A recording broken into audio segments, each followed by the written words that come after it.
What does the quote, "Injustice anywhere is a threat to justice everywhere," mean to you? It means that if we continue to just let other countries and other places in America have these like racist problems or just not give the same advantages to the same communities, then that means that we haven't fixed the problem here today. The quote means that no matter how many times I can succeed in something, there will always be a person to nitpick something from nothing and turn it into a problem that it really shouldn't be.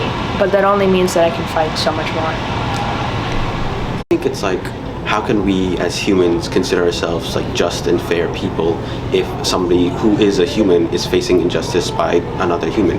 We cannot be fair or just if someone who is us, looks like us, is being treated unfairly. It's actually similar to a quote that I have on my door from another religious leader from the 20th century, which is that it's not enough to heal people who are caught under injustice. You have to drive a spoke into the wheel of injustice itself. And what that really means is you can't just, it's important to heal, but you can't just heal. You also have to try to make the world a better place.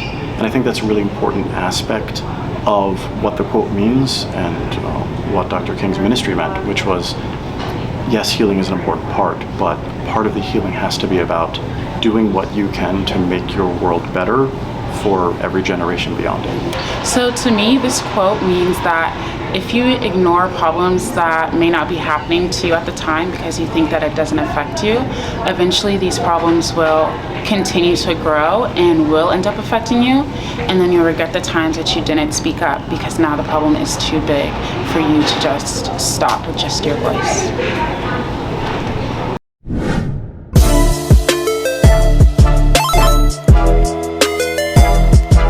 Hello and welcome back to another episode of the Sports Report with me, your host, Lou Amla. Today I'll be covering the NFL playoffs, Premier League, and Freedom Athletics.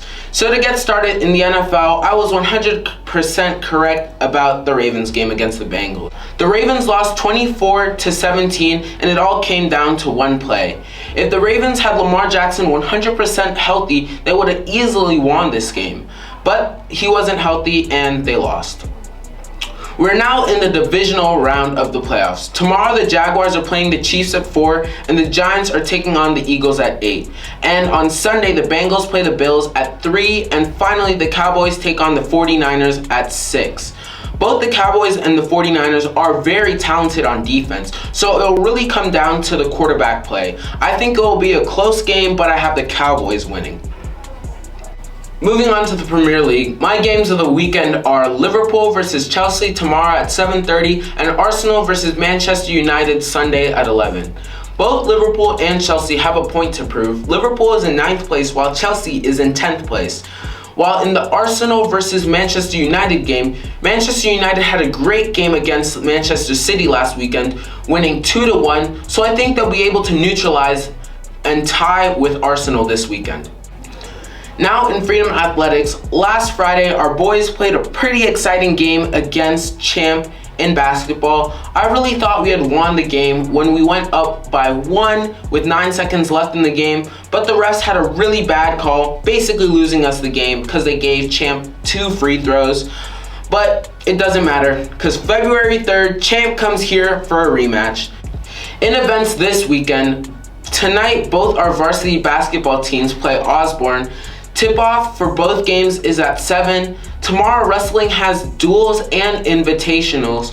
Also tomorrow, swimming has a meet versus Osborne at the rec center. Indoor track has a meet Wednesday at 2. And finally, gymnastics has a meet 6:30 at Briar Woods High School. Anyways, that is all for this episode of the Sports Report. I'll see you guys next week.